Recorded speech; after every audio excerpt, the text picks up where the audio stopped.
Well, it's very good to be back with you this week. I was in Guatemala this past week, and so there's a group from the parish that went down there. I know a number of you have already mentioned that you've gone down there and had powerful experiences yourself, but it was just a very blessed time. Greg Montana from the office led us down there, and a bunch of different youth came with, Adam Hughesby among others.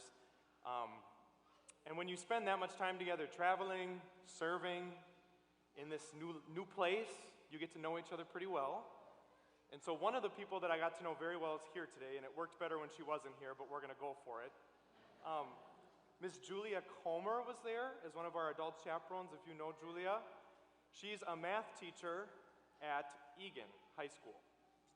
And as soon as I heard that she was a math teacher, I'm like, oh, we're going to get along great. Because I also wanted to be a math teacher before I was going to be a priest. So all of a sudden in the airport, I'm like, oh my gosh, you love trig functions too? Just these things. And the kids are like, oh, I can't even put up with this. But I do. I think she'd agree. I like math. I think math is fun. You're like, oh, that's like trauma-inducing. But honestly, the reason why I like it is because it's black or it's white. A leads to B. It's right or it's wrong until you get to calculus, and then you have more letters than numbers. But I really enjoy math. And so I would tell kids this when I would go to visit the school. They'd be like, if you weren't going to be a priest, what are you going to do? I'm like, okay. Well, I think I wanted to be a high school math teacher. That's what I wanted to do. And even like as young as second grade, they'd kind of look at me like, why do you like math? And I'm like, well, because it's logical. It makes sense. And one of them actually asked me, well, if you like things that make sense and that are logical, why are you a priest?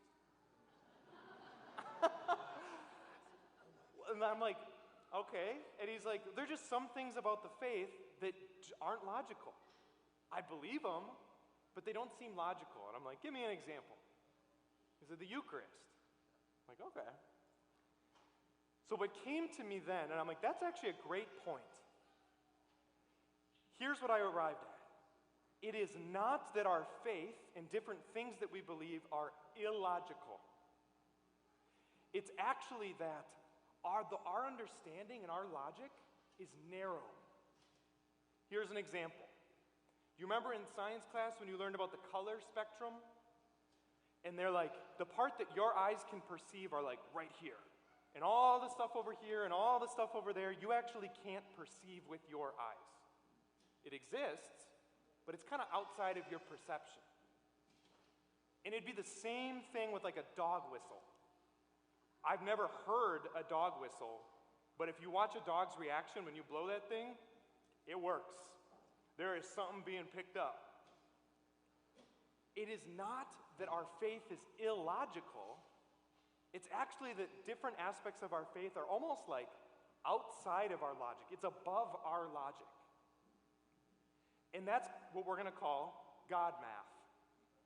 So welcome to math class. We're going to have your first lesson in God math. Because it is logical. It might be outside of our logic, but it does make sense. So here's our theorem for today. Here's our formula. Happiness equals Joy. I know that spells joy. Jesus, others, yourself, in that order. How we arrive at the solution of happiness is in that order. The things in our life are ordered in that way. God comes first. All the love that I need, and we need love. All the affirmation that I need, everything that is good in my life is coming from God, J. O. And with that love, I'm sharing it with others. And then finally, yourself. Somehow, if I get the first two right, I end up more happy than if I had put myself first. The moments in my life where I have been the most unhappy are also the moments when I have been the most selfish. And what I mean by this is not self-respect or self-care or anything like that. God's all for that. But when I say selfish, I mean like, you know those moments in our life, and I'm sure we all have them, but like if we were a solar system, I'm the planet, everything revolves around me. I'm selfish. Everything I'm doing is I'm trying to make myself happy, and it isn't working. And just look at the word, selfish. Self, me, I. That's lonely. I am the most unhappy when I'm selfish. I would say, if we want to put it otherwise, happiness equals joy, unhappiness equals selfishness. When we're selfish, we're very unhappy. And that is just absolutely true. And I'm sure there are many experiences that you can think about that reflect that. Here's the lesson. If you want happiness in your life, which who doesn't? If you want happiness in your life, don't live to find happiness. Live to give it. If you want happiness in your life, don't live to find it for yourself. Live to give it.